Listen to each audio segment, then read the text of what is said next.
O Reino do Sul, Judá. Esta é a lição número 12 da classe de adolescentes, do dia 18 de junho de 2023. Portanto, aniversário de 112 anos das Assembleias de Deus no Brasil. A Assembleia de Deus é o maior movimento pentecostal do mundo. Cerca de 23 milhões de pessoas no Brasil são assembleianos, assim como você. A mensagem. Logo que Roboão firmou o seu poder como rei de Judá, ele e todo o seu povo deixaram de obedecer à lei de Deus, o Senhor, segundo Crônicas, capítulo 12, versículo 1. Vamos descobrir. Veremos a importância dos reis que temeram ao Senhor e dos profetas que falavam a verdadeira mensagem de Deus. Também veremos que, infelizmente, o reino de Judá também pecou contra o Senhor e entenderemos como a idolatria atrapalhou o relacionamento do povo com Deus.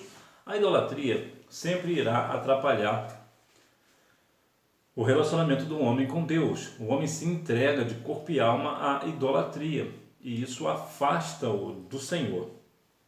Vemos aqui dois pontos interessantes. Primeiro, que é sobre que os profetas falavam verdadeiramente a mensagem de Deus. Eles eram sucintos, eles eram firmes, eram honestos, eram verdadeiros para com o povo e para com Deus. Isto é importante. Nós, como cristãos, devemos ter o compromisso sério com a verdade das Escrituras.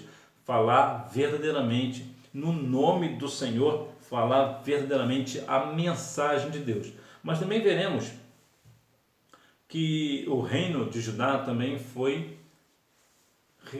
chefiado por pessoas que estavam metidos com idolatria. Até começaram bem, mas acabaram se atrapalhando no meio do caminho. Nós veremos que é muito importante que num reinado, numa nação, numa igreja, nós devemos ser sempre sinceros diante do Senhor, falando a verdade. Hora de aprender. O trono de Davi. Roboão, neto de Davi, reinou em Judá por 17 anos. Nesse período, ele construiu muitas cidades fortificadas por medo de invasões e fortaleceu a economia. Porém, ele foi temente ao Senhor apenas nos 3 primeiros anos. Em seguida, abandonou os mandamentos do Senhor e se entregou ao pecado da idolatria, conduzindo o povo no mesmo caminho. Olha que interessante essa vida de Roboão. Ele começou bem. Veja que ele construiu cidades, muitas cidades fortificadas. Ou seja, se houvesse alguma invasão militar, a cidade ali, o lugar estava muito bem preparado e venceriam a batalha. Ele também fortaleceu a economia. Num país, a principal ponte ali, mas a firmeza é a economia. Se um país está economicamente mal, ele está completamente perdido, porque ele não terá recurso para a saúde, para a segurança, para absolutamente nada. Então ele não consegue sobreviver. Então a economia ela é fundamental em qualquer país, e até mesmo na igreja. Se a igreja está mal das finanças, como é que ela vai pagar as contas de luz, a água, o telefone, entre tantas outras coisas? Então é necessário que economicamente nós estejamos firmes, muito bem de uma forma financeira. Então Roboão fez este negócio. Mas ele foi temente ao Senhor apenas os 3 primeiros anos do seu reinado. Então muito provavelmente os primeiros 3 anos do reinado de Roboão foram uma maravilha. Em seguida ele abandonou os mandamentos do Senhor. Aí você vê que aqui tem 2 pontos terríveis. Primeiro, que é quando uma pessoa, principalmente um líder, ele deixa os mandamentos do Senhor de lado, se entrega ao pecado. E o que é pior agora, ele acaba fazendo com que o povo vá pelo mesmo caminho, ou seja, ele induz o povo a pecar. E o povo acaba indo, Que o povo também parece que não lê Bíblia, não é muito diferente de hoje, O povo acaba indo após esse líder, porque não é diferente hoje. E você que conhece a palavra do Senhor, você sabe. Você vê na internet, por exemplo, pessoas, líderes que se dizem cristãos, mas você vê claramente que de crente não tem nada. Pessoas que têm uma vida completamente equivocada, uma vida de adultério, uma vida perdida, uma vida de pecado. Então essa pessoa não tem como seguir um líder desse. E as pessoas seguem. Por quê? Porque as pessoas só querem ouvir aquilo que elas querem, né? Tem como é que fala? Um líder, né? Um líder religioso que fala somente o que ela quer ouvir. Então ela vai ouvir, vai seguir essa pessoa. Mas nós, independente de se a pessoa vai querer nos seguir ou não, nós temos compromisso com a verdade. Nós não deixaremos os mandamentos do Senhor. Nós ficaremos firmes no propósito de adorar e bem dizer o nome santo do Senhor. Alguém pode não querer os mandamentos do Senhor, mas nós falaremos a verdade. Reis que marcaram a história. Asa proibiu sacrifícios aos deuses estrangeiros, destruiu altares a Baal e a Será, e restaurou a adoração ao Senhor. Ele construiu cidades fortificadas e o Senhor proporcionou um tempo de paz em Judá durante todo o seu reinado. Entretanto, ele não destruiu todos os altares. Ele fez algo muito interessante, algo muito bom, que foi destruir os altares de Baal e Aserá. Ele destruiu, acabou com aquele negócio. Restaurou a adoração ao Senhor. Quantas pessoas hoje estão precisando realmente de líderes fervorosos, pessoas espirituais que realmente chamam o povo e não, vamos adorar o Senhor, vamos voltar a adorar a Deus. Nós precisamos realmente de pessoas assim. Ele também, assim como Roboão, ele também construiu cidades fortificadas. E veja que o Senhor proporcionou um tempo de paz em Judá. Por que o Senhor proporcionou um tempo de paz em Judá? Porque somente o Senhor nos dá a paz. Somente o Senhor. O mundo aí fora procura por paz, mas, na verdade, o mundo não precisa de paz. O mundo precisa do príncipe da paz, que é Jesus Cristo. Por quê? Porque Jesus dá a perfeita paz. A paz somente no Senhor iremos encontrar.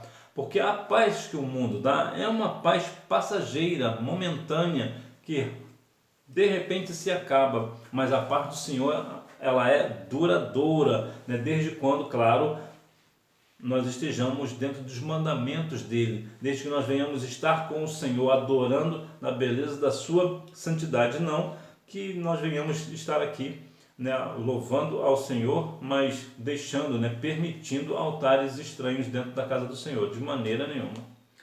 Josafá. Além disso, Josafá estabeleceu melhorias na educação, nomeando príncipes e levitas para ensinarem a lei do Senhor. Quando há a questão do ensino, e isso em todas as esferas, nós devemos ter muito cuidado quem é que nós vamos designar para este ofício. Veja que Josafá, ele teve o cuidado de chamar príncipes e levitas para ensinar a lei do Senhor, ou seja, pessoas que estavam realmente interligadas, tinham comunhão com o Senhor. Porque algumas pessoas, existe uma diferença entre educar e ensinar, né? Existe uma diferença. Ensinar, de modo geral, é quando alguém ensina, por exemplo, a palavra, né? Ensina um versículo da palavra, por exemplo, ele está ensinando. O que é educar nesse sentido? Nesse sentido da palavra, é fazer com que aquela pessoa que ouviu aquele texto, ela pratique. Isso é educação. A educação no meio secular é da mesma forma. O ensino é a parte teórica, o educar é a parte prática. Aqui para resumir, né? E para nós também. Uma coisa é eu falar a palavra, eu ensinar a palavra. Então eu estou ensinando. Como é que eu educo nesse sentido? É quando eu vivo a palavra. Então eu estou educando, as pessoas percebem, né? Quando eu faço com que a pessoa verdadeiramente viva a palavra, viva aquilo que eu estou ensinando da palavra. Então eu estou educando esta pessoa e assim você também estará fazendo. Então existe aqui uma diferença. Então quem é que eu vou designar para ensinar? Para eu designar alguém que ensine, eu preciso também saber quem é essa pessoa, saber como é a índole dessa pessoa. Não é porque essa pessoa fala bem, porque essa pessoa é muito instruída que eu vou designar. Por quê? Porque ela pode ser muito instruída, pode ser muito boa, mas não ter comunhão com o Senhor, não ter comprometimento com a palavra, então não vai adiantar. Por quê? Porque ele vai ensinar a palavra na teoria, mas não vai conseguir aplicar a palavra na prática. Não adiantará. Então, a pessoa que vai para ensinar precisa ter comunhão com o Deus da palavra. E nesse caso, Josafá teve esse cuidado de chamar a pessoa realmente capacitada para o ofício. Josias promoveu uma reforma do Templo de Jerusalém. Nesta reforma, o livro da lei foi encontrado diante do conhecimento da palavra de Deus. Josias prometeu obedecer à lei do Senhor. Como é que se perde a Bíblia dentro de um templo? Para você ver como andavam as coisas. Essa lei do Senhor que está aqui, que o livro que foi encontrado, né, o livro da lei, é, no caso, os 5 primeiros livros da Bíblia, né, escritos por Moisés. Ou seja, a Bíblia, né, os 5 primeiros livros. Como é que a Bíblia está perdida dentro do templo? Isso significa dizer que ninguém no templo estava lendo a palavra. Não é diferente nos dias atuais. Vemos pessoas na igrejas por aí que não leem a palavra. O livro da lei, né, a Bíblia está perdida lá em algum lugar. Você viu a Bíblia por aí? Não, não sei. Alguém pergunta para fulano, pergunta para ciclano. Ninguém sabe onde está a Bíblia. Então veja que Josias ele trouxe uma reforma para Jerusalém. Isso aqui também nos traz uma coisa interessante. Quando nós reformamos a nossa casa, né, o templo do Espírito que somos nós, né, ou mesmo a casa do Senhor, nós sempre encontraremos algo que estava perdido. Então nós devemos ter sempre esse cuidado. Lembra lá da mulher que perdeu a dracma perdida? Ela perdeu a dracma perdida, foi ótima. Perdeu a dracma, ela perdeu a dracma dentro de casa, mas ela começou a varrer. É como se ela estivesse reformando, fazendo uma pequena reforma, né? Porque tem que jogar móvel para lá, trazer móvel para cá. Então o que ela fez? Ela achou aquilo que estava perdido. Então, de modo geral, quando nós reformamos alguma coisa, nós acabamos encontrando algo importante que estava perdido. Será que não tem algo perdido na sua vida? Na sua vida espiritual? Será que não acha que está na hora de você fazer uma reforma na sua casa, né? No seu coração, diante do Senhor? Veja que diante do conhecimento da palavra de Deus, ou seja, ele conheceu a palavra de Deus. O que ele fez? Ele prometeu obedecer à lei do Senhor. Por quê? Porque quando você ouve a palavra do Senhor e ela entra no seu coração, você quer ser obediente à palavra. Então a palavra ela causa em nós o que? Transformação. Veja que Josias também reuniu todo o povo de Judá para ouvir a leitura do livro da lei. Ou seja, ele chamou todo o povo do bairro, né, da cidade. Vamos ouvir a palavra do Senhor. Precisamos de pessoas assim, que nos levem para ouvir a palavra de Deus. É verdade que é bom conversar com os nossos amigos, né, as amigas, conversar, colocar a conversa em dia. Entretanto, nós devemos ter pessoas que nos levam para ouvir a palavra do Senhor. Ele também purificou o templo e restabeleceu os sacerdotes de Deus. Purificar o templo, nesse sentido, é trazer aquilo que... acabar com as impurezas do templo. Por quê? Porque uma hora ou outra, uma pessoa não vigia, um sacerdote não vigiava, né? Ou no nosso caso hoje, um pastor não vigia, acaba trazendo coisas que não convêm para a casa do Senhor. Então, o templo precisa ser purificado e ele fez isso. Josias também celebrou a Páscoa com todo o povo de uma maneira que não era vista desde a época dos juízes. Quantas vezes você não deve ter pensado, mas quando eu era mais novo, tinham festas no templo, na igreja, que eram maravilhosas, que hoje quase não tem. É possível que de repente aconteça isso na sua igreja, espero eu que não, mas é possível. Por quê? Porque as coisas mudaram e infelizmente algumas pessoas mudaram para pior. E justamente aqui é a questão da liderança. Um líder lá atrás fez algo errado, ele acaba trazendo essa coisa de estar errado e ninguém nunca conserta. Então Josias, ele tinha essa questão, ele consertava as coisas que estavam erradas. Então ele trazia as coisas de volta, como por exemplo, aqui a festa da Páscoa, né? Ordenou a saída de médios e adivinhos. Hoje, quantas pessoas estão perdidas, né? Inclusive até em pessoas cristãs que estão aí perdidas com o negócio de signos, de consulta aos mortos, de cartas e etc, etc. Isso é algo, né? Adivinhações, né? Isso é algo que profana o nome de Deus. Né? Jeremias 33:3 nos diz que clama a mim e responder-te-ei, anunciar-te-ei coisas grandes e ocultas que não sabe.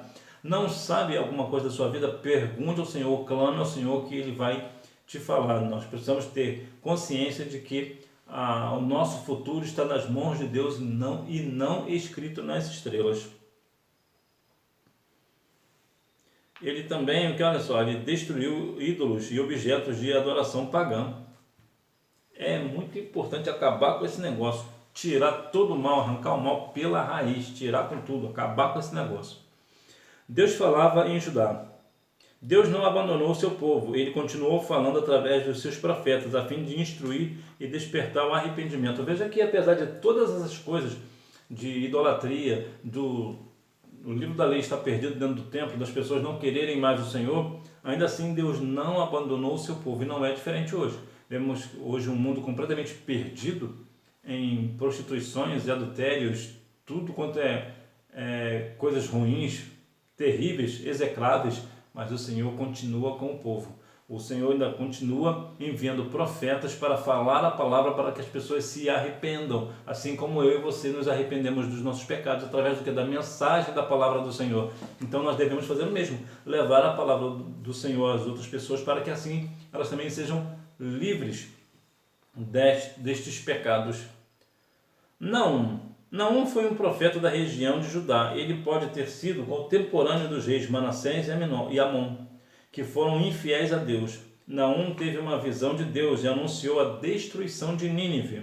Essa é a mesma cidade que recebeu a mensagem de Jonas e se arrependeu dos seus pecados cerca de 100 anos antes. Mas nesse caso aqui de Naum, Nínive não se arrependeu. Eles se arrependeram lá na época de Jonas. Aí veio uma outra leva, né? Outras pessoas, né? A geração nova, e essa geração nova de Nínive não se arrependeu, e por isso que a cidade foi destruída. O Senhor, no mesmo livro de Naum, capítulo 1, versículo 3, diz que Deus não tem o culpado por inocente. Isso quer dizer o quê? Quando o Senhor fala, manda a mensagem, fala ao povo, o povo não se arrepende, haverá um dia que virá o julgamento, né? O juízo de Deus sobre a vida dessa pessoa, ou, nesse caso aqui, da cidade inteira. Lembra de Sodoma e Gomorra, que também foram destruídos? Então, haverá um dia que virá o juízo do Senhor. Para uns, quando o Senhor entra em juízo, para uns será justiça, para uns será bom, para outros será não boa coisa não. Então, o juízo do Senhor, ele vem sempre trazer juízo para alguns, né, trazer algo bom, né, justiça para alguns e juízo para outros, né? Aqui, deixa eu até deixar aqui claro, quando o Senhor vem com uma mensagem, quando fala algo, ele pode, no mesmo povo, ele pode inocentar alguns e não inocentar outros, porque uns estão fazendo a sua vontade e outros não. Então, para esses que estão fazendo a vontade de Deus, será justiça, a palavra do Senhor. Para aqueles que não estão fazendo, será juízo, ou seja, será para perdição eterna. E para aqueles que serão justiça, a vida eterna. Sofonias. Sofonias foi um profeta contemporâneo do rei Josias, de Judá. Ele anunciou o juízo divino contra os moradores do Reino do Sul, em especial os de Jerusalém. O profeta condenou a adoração aos astros celestes. Também condenou aqueles que adoravam a Moloque. Então veja aqui, mais uma vez a questão aqui de signos, essas coisas todas, aqui no livro de Sofonias, que aqui vai falar sobre os exércitos dos céus. Os exércitos dos céus, nesse sentido aqui de Sofonias, é as estrelas, o sol, a lua, que as pessoas faziam, né, e até fazem até hoje, né, que cultuam a lua, cultuam o sol, estrelas e etc. Não é para isso. O Senhor fez essas coisas para a glória do nome dele, para que nós venhamos ver a sua grandeza e não para nos prostrarmos diante delas, né? Lembrando lá no caso de José, quando as estrelas e a lua se curvavam diante dele, aquilo ali era algo simbólico que trazia a referência dos seus pais e seus irmãos. Então muitas pessoas acabam fazendo outras coisas. O Jó também fala alguma coisa sobre esse ponto, mas nós devemos ter certeza do seguinte: signo é pecado, adivinhação é pecado, toda essa questão oculta aí de ocultismo, isso tudo é pecado, é uma abominação aos olhos de Deus, consultar os mortos, todo esse tipo de coisa, reencarnação, tudo isso é uma profanação ao nome do Senhor. Conclusão. O reino de Judá cresceu e prosperou ao longo dos anos. Cada rei marcou a história e a Bíblia destaca claramente aqueles que foram fiéis a Deus e aqueles que desprezaram o Senhor. Independente do rei e do comportamento do povo, Deus continuou cuidando deles e falando através dos seus profetas. O Senhor, independente da liderança que aí está, aqui no sentido amplo do negócio, né, na presidência da República, por exemplo, ou na cidade, ou no mundo, independente, ou na igreja, independente, se algum deles estão fazendo algo que não está de acordo com a vontade de Deus, ainda assim Deus não deixará os seus. Deus não irá desamparar o seu povo, né, as pessoas que são escolhidas do Senhor, né, as pessoas que realmente estão adorando ao Senhor e bendizendo o seu santo e poderoso nome. O Senhor não irá nos abandonar, independente das coisas que estejam acontecendo aí fora. Vamos praticar. Número 1, Asa. Número 2, o livro da lei. Número 3, Josias. Que Deus em Cristo continue abençoando a sua vida, que você tenha uma boa aula. Não deixe de ir à Escola Bíblica Dominical, até porque quem faz a escola é o aluno. Tchau!